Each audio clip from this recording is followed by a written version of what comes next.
Hey everybody, welcome back to the DCon main stage presented by Sony Pictures Animation. On this stage right now, we have a lot of the brain power and artistic creativity of everybody's favorite booth over in the corner, the loudest one here. Let's make some noise for our friends over at VeVe.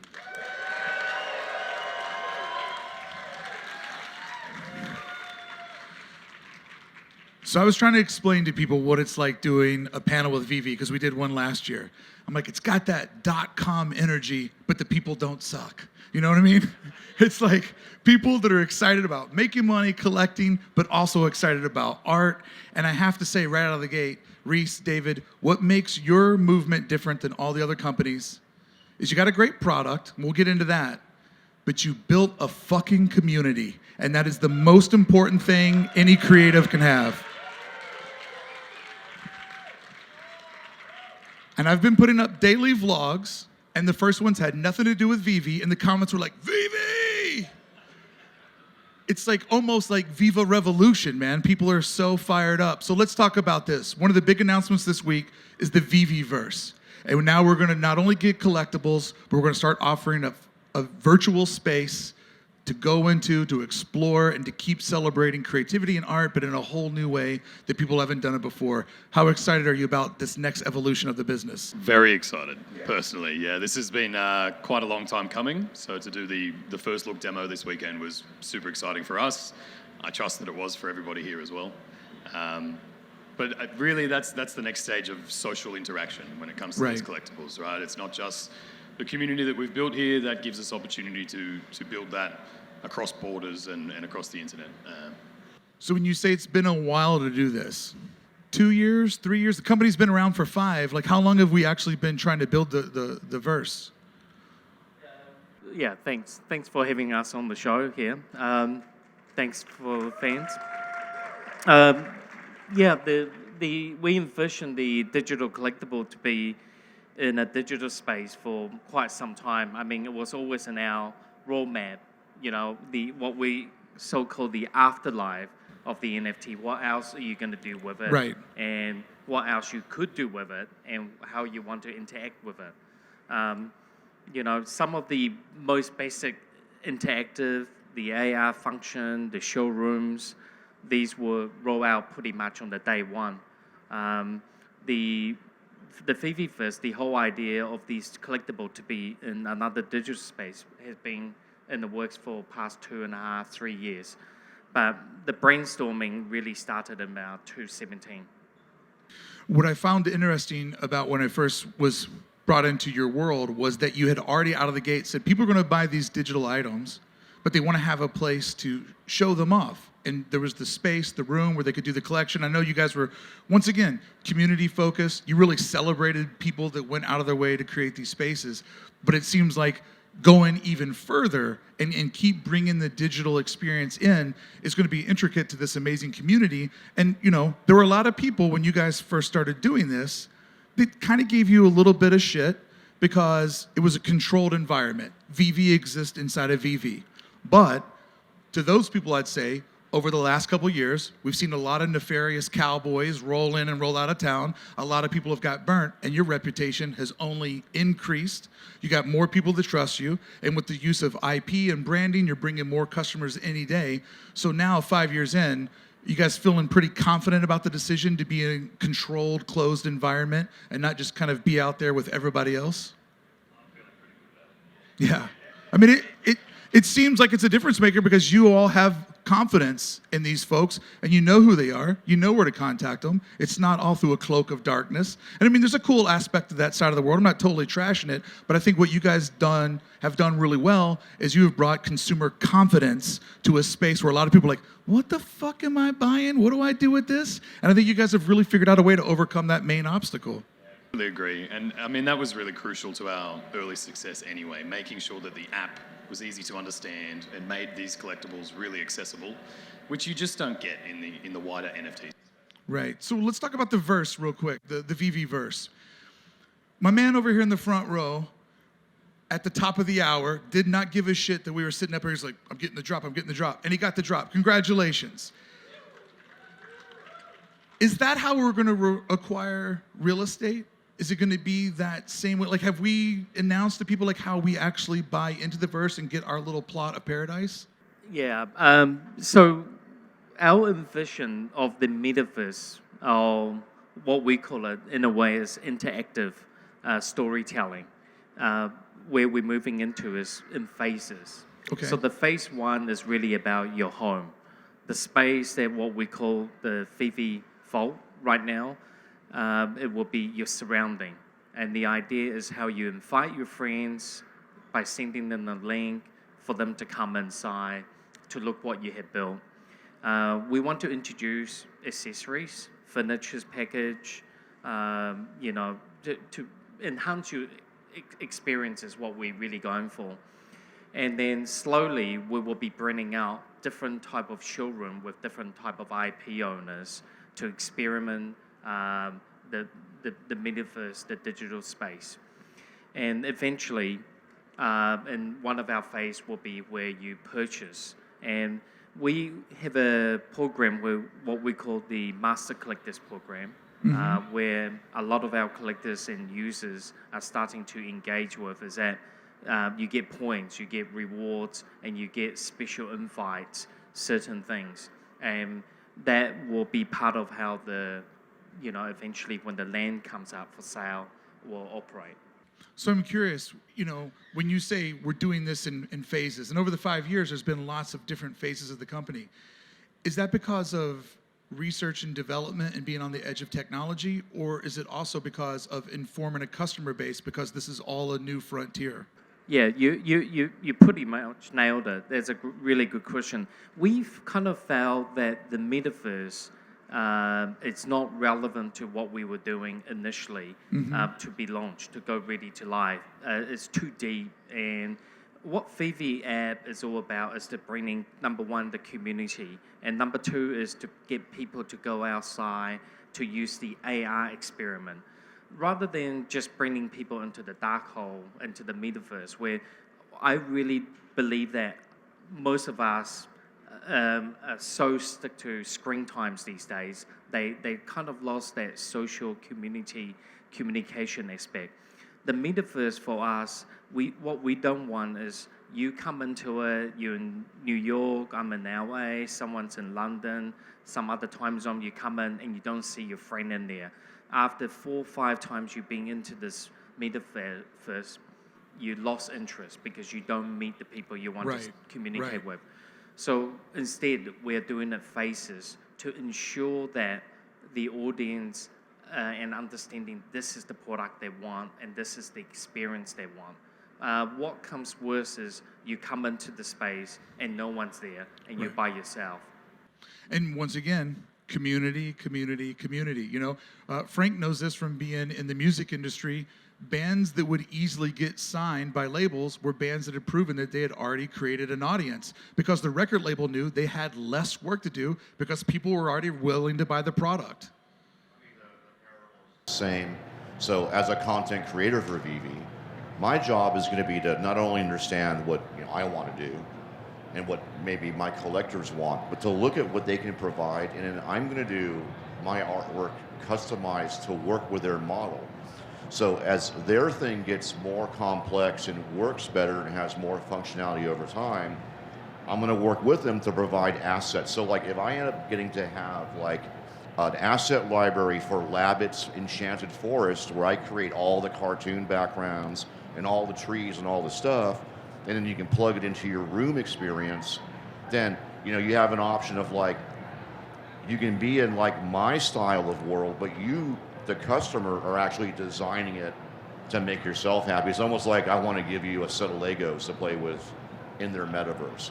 So it seems like stuff like that will be able to happen at some point. So as a content creator, that's super interesting because it's almost like making a cartoon or a little movie or something if you think about it in a certain way. So I'm really looking forward to that aspect of like, if you collect my brand within VeVe, at some point you'll be able to customize an entire environment for your Labbits, and then they can do stuff in there at some point. So I think it's really interesting. I actually like the incremental approach because as a content creator, what I have to do is understandable, and will follow a logical order of succession, so I can plan out something.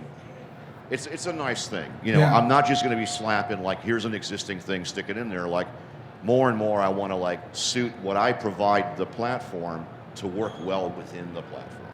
That's awesome. For those of you that are kind of new to the art world and you were brought here more from the digital side of things, Frank Kozik on the end and Jermaine Rogers right here, these are pioneers of different art movements. These are guys that are some of our heroes. They have guided us, and they are IP that if they're into digital, we want to follow these guys because following them in the past has paid off. And I'd like to see right now, by a show of hand, who got into VeVe through some of the licensing properties, like a Disney or a Marvel, like something that you recognize brought you in the door. Now keep that hand up if you've bought something from an artist that you met through VeVe. See, that's the proof that that is the carrot on the stick that brings people into the space. And then once they're there, like, how did I not know who Tara McPherson or Frank Kozik or Jermaine Rogers is? Jermaine, I have a question for you. You've been on this road for a long time. A lot of us that are visual artists, the first time that somebody explains this to us, we go, what the fuck are we doing? And we all have a different moment when it clicks. What was your moment when you're like, oh, I see this, I want to be a part of this? I guess it was just this sort of gradual awakening of, like, as an artist, you have a little bit of a God complex as an artist. Very honest answer. Yeah, because you're creating, and there's a real high that you get from creating, especially universe building, creating things and beings and places that people fall in love with, and it becomes a real part of their daily experience. And so when I started looking at the work that David and Dan were doing and realizing, like, oh, this is an opportunity to create a universe. You know, perception is reality, right? And that's one of the things that all the VeVe people understand that a lot of others don't understand yet. Perception is reality. If you think it's real, it's real.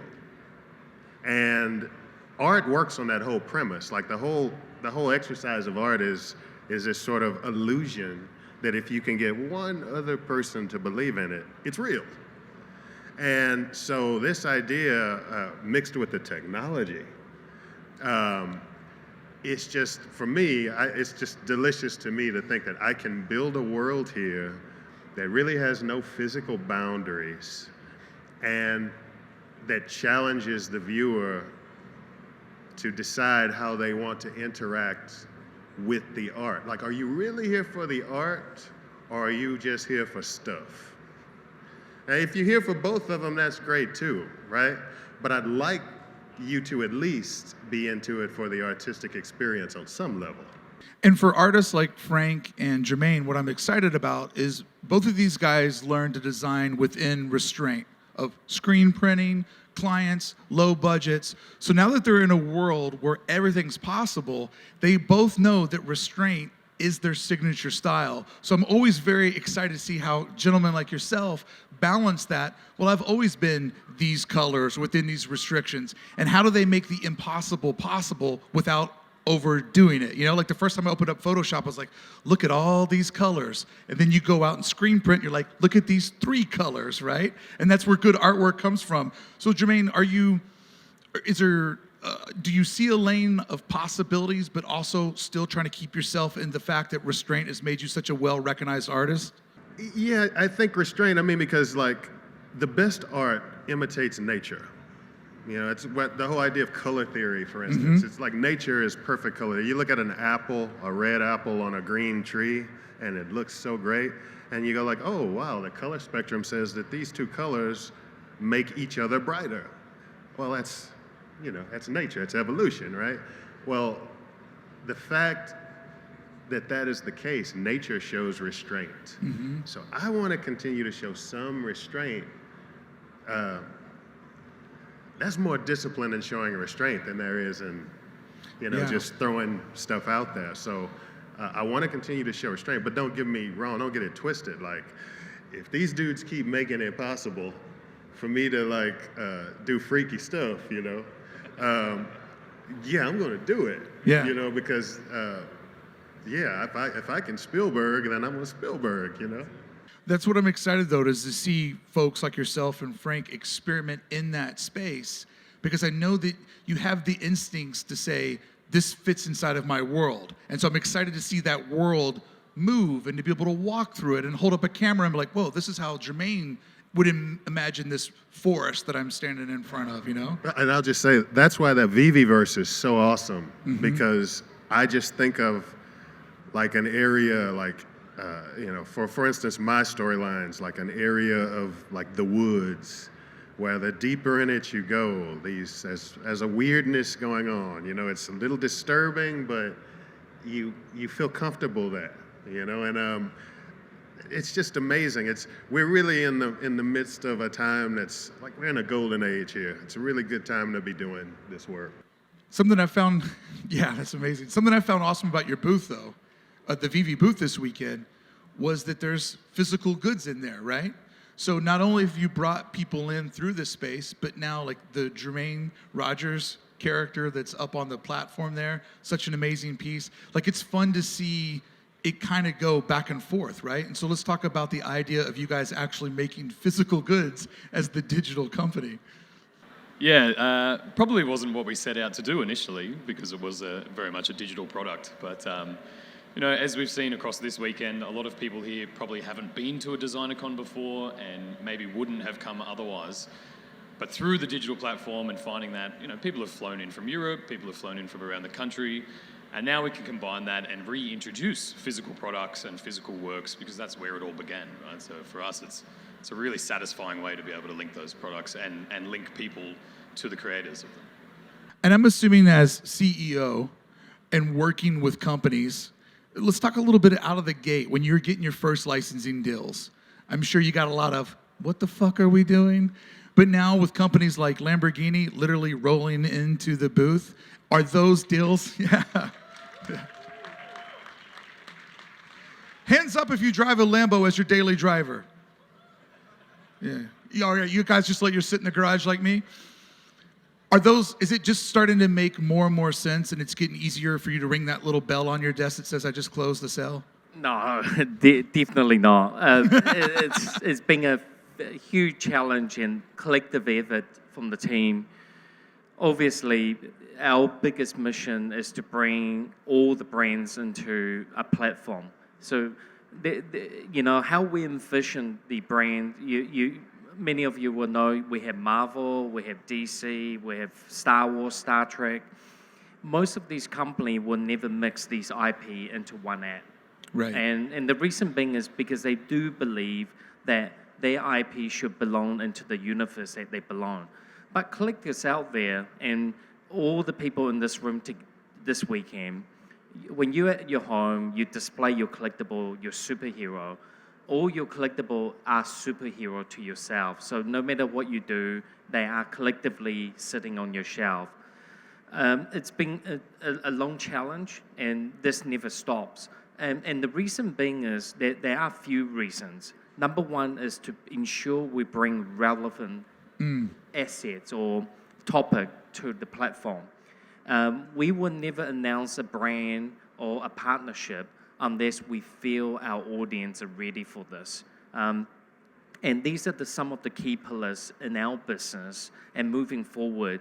And you cover a little bit earlier with Reese is this, what we call phygital or a digital clone, where you have a physical product with a digital identity next to it, whether if it's a different color animations or a different design to really enhance that physical. And my job day to day is to ensure that we onboard companies who's in a very physical space, who wants to transform and capture that digital audience. Yeah, I mean, we're in a room full of super early adopters, right? Like this is, like as Frank said when we were talking earlier today, like this is something that's not going away. It's a new genre that was created right in our lifetime that's here for the long haul. So we're very, very early adopters.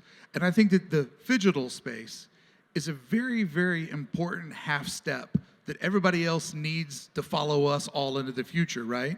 And because we all got so excited about the technology, and because everybody here is forward thinking and an early adopter, we just jumped right in.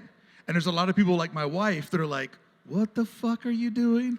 And I think that phygital space is a really important half step. So when I was talking to the creators of DCon about the Vincent's program, I think things like that and what you guys are doing with physical goods and sort of bringing the two worlds together, there are some consumers that kind of just need that half step. And I see working with someone like Frank and his own personal artwork or what he does with Kid Robot, marrying things like that together is a really great way to take their community that is putting physical items on a shelf and let them know there's another experience out there when that shelf gets full. Because newsflash, the shelf always gets full, right? Like if you sell art, Jermaine, man, I got no more room. Hey, we figured out a way how to make more walls.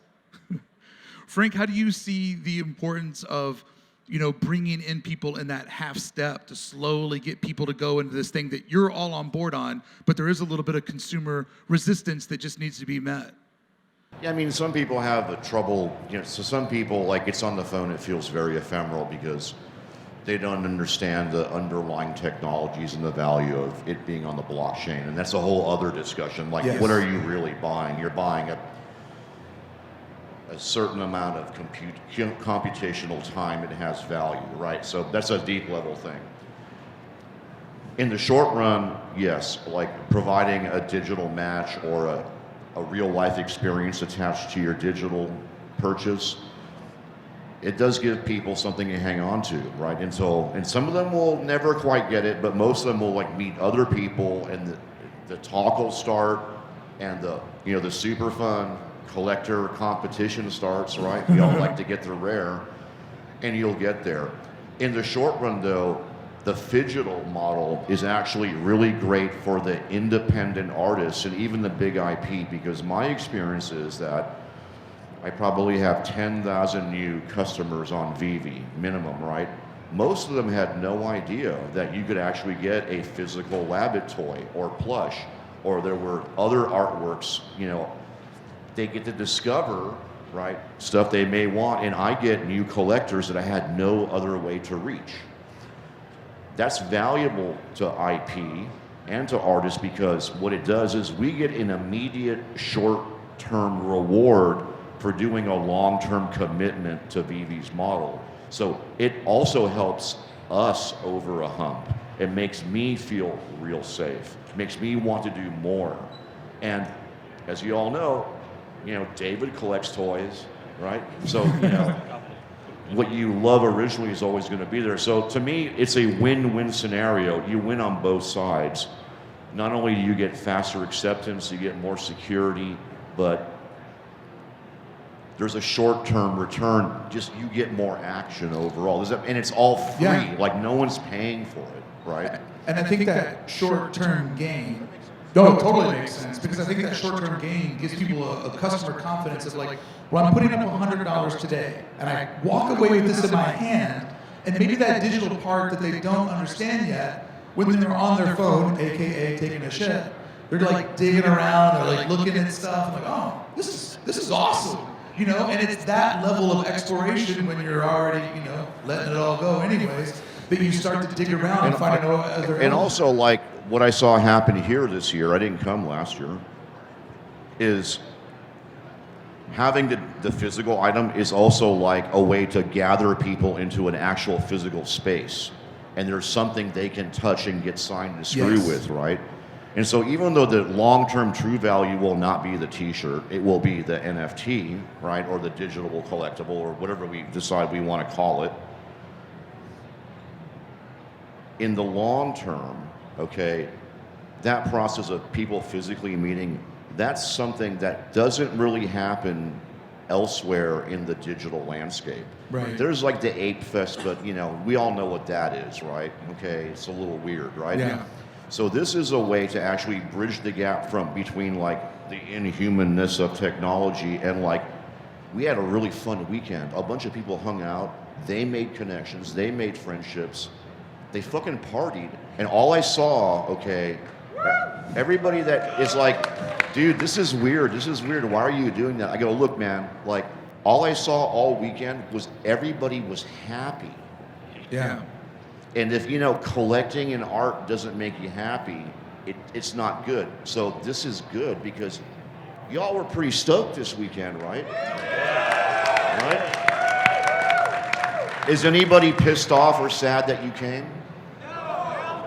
What the hell more do you want? It's perfect. Well, I mean, perfectly put. Friday night, VIP night, everybody rushes to where they think the gold's at.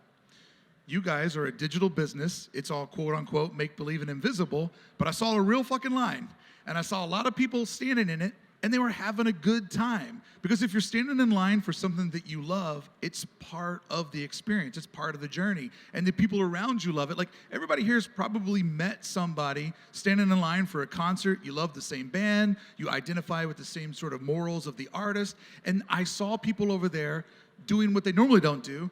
Dude here at the top of the hour, boom, got it, told his buddy. It was a two-person community, right?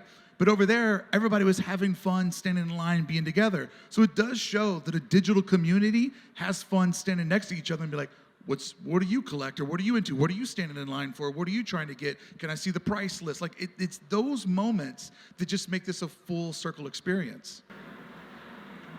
Yeah, I completely agree with that. It's not just team and product. We all celebrate the wins together. We all celebrate the losses together, and collectively, we're moving that story forward. You know, and I just don't know an experience where you would get that elsewhere. So we're getting ready to head into a new year. What are some of the big goals for VeVe going into 2023? And when we see you here next year, what would you like to have pulled off between now and then? I mean, you've dominated your own world. Yeah, our biggest goal moving forward in 2023, and by the way, our legal counsel's down there, so I'm not allowed to make any false statements or anything. And I just saw my co-founder walking in, so I want to make sure he's not under pressure to do the deliverables and our fans out here. We just want to make sure, number one, is that everything we build through great faces, that we're no longer, going to be rushing into deliverable. Because this, as you mentioned earlier, is that you guys don't even know how early you are. You guys are in extremely exceptional early stage of this transformation. I've been collecting over 20 years, from stamps to telephone cards, to toys now, and I'm still collecting today. This entire weekend, Frank, Jermaine, drawn pieces of artwork for me, but I collect digital, because it's a new medium, it's a new choice for people to collect. We're not trying to say don't collect the physical, we're just saying here's an alternative option. But now the fans wants to go, what else can these digital collectibles do? And the best thing we are going to be launching in 2023 is the metaverse. Yeah. It's the experiment. What else you're going to do? How you're going to put this in your home, your environment, invite your friends in, build your own community. One of the biggest thing about VeVe is about the community, and it's about because every single member out there, every single user are their own star. They are the artists. You see the folks, the artworks that they put together with the IP that we provided them. It brings them closer in together. Through the pandemic period, a lot of these users never thought they would be a creator in art way, but they all are. They created their own showroom. They publish, they upload it to their social media, and there's other people liking it. And they discover new friends and new community through that way. So 2023, it's about the metaverse, it's about the experiment, enhancing it to bringing it to another level. You know what I love about that is physical goods will never die. We'll always live in this world. But with digital, what you just said there that I really liked is that we don't know what's next. And that's the fun of it, right? It's a new frontier. It's adventurous. You guys couldn't totally tell me anything you're doing next year, because even you don't know what you're doing next year, right? And that's part of the fun of the community and the buying in, the camaraderie of it. And I could probably speak on behalf of everybody here. We're excited to see what comes next. Let's make some noise for Frank Kozik, for David, for Jermaine Rogers, and for Risa VeVe. Thank you guys so much. Our first standing ovation of the weekend.